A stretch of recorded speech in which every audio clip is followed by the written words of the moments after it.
with O-line.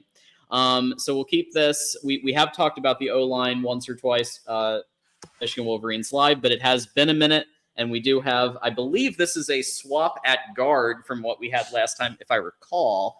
But I have Miles Hinton, of course, the returning sort of start, like he had starting games last year.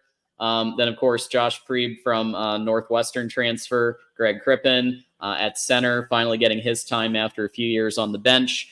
Giovanni El-Hadi, same thing at right guard. And then Andrew Gentry at right tackle for your starters. And my question to you both is this. Can Grant Newsome and Sharon Moore recapture the magic of the previous 3 years on O-line? TJ? Yeah, I mean, so I think you have it right, John, with left guard. Yeah, I think this unit right here, it can be a very elite unit. Now, I think it's Joe Moore award-winning quality. That's where I have to pump the brakes. I don't know if it's going to be Joe Moore award-winning quality, but let me also say that's an assumption to me. I don't know. We're going to find out together this fall. But I mean, look, Miles Hinton has starting experience at Stanford. He also got a lot of reps last year. Josh Prevey is all Big Ten level guard. He obviously was Northwestern's best offensive lineman, and he came to Michigan. Greg Crippen's been in the slow cooker for over 3 years, learning behind Olu Oluwatimi and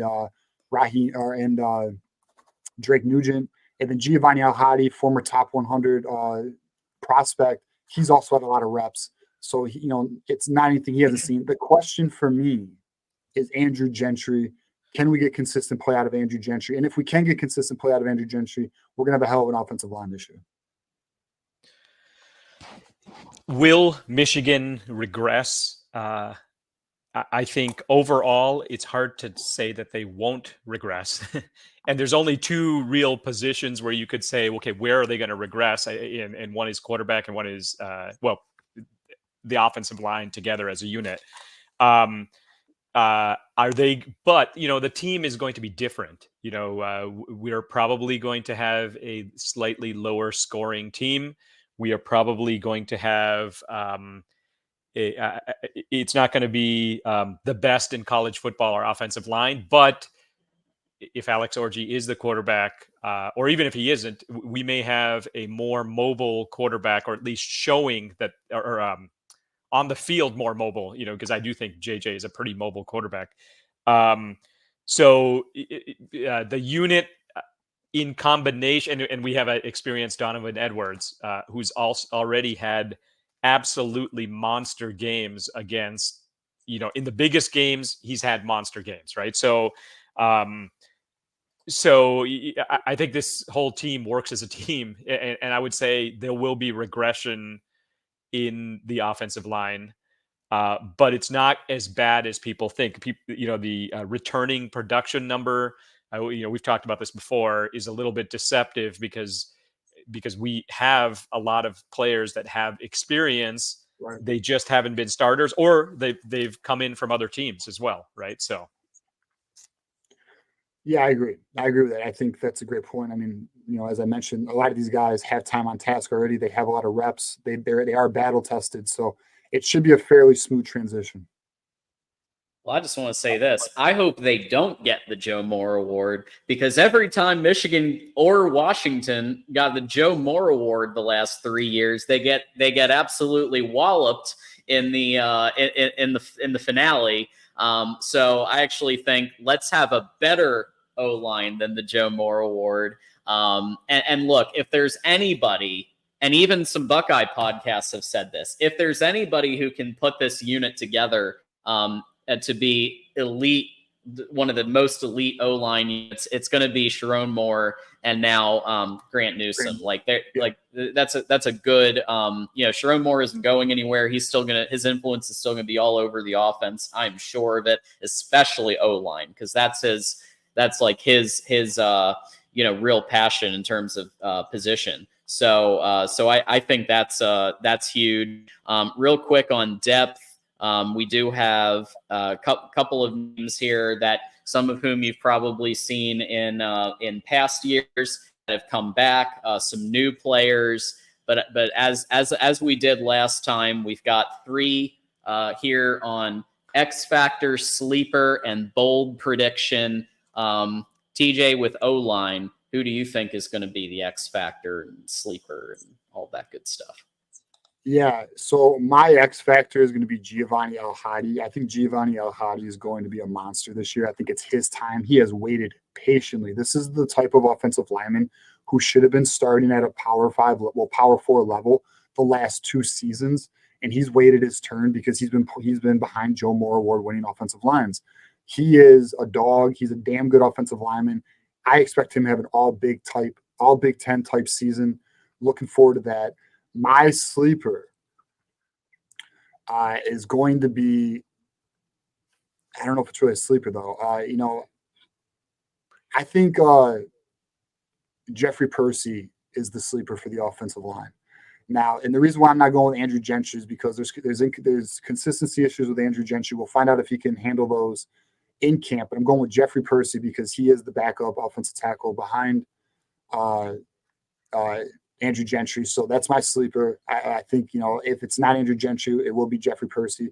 And then my bold prediction is I think Michigan's offensive line will still generate a top run unit. And I would say 3 all Big Ten caliber offensive linemen. And those 3, by the way, would be Miles Hinton, Josh Preby, and Giovanni El-Hadi.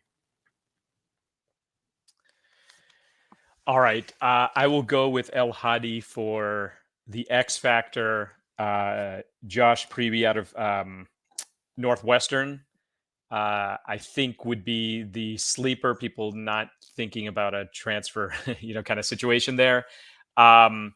Bold prediction. I don't know if a negative is a bold prediction or not, but I already said that there's going to be some regression here.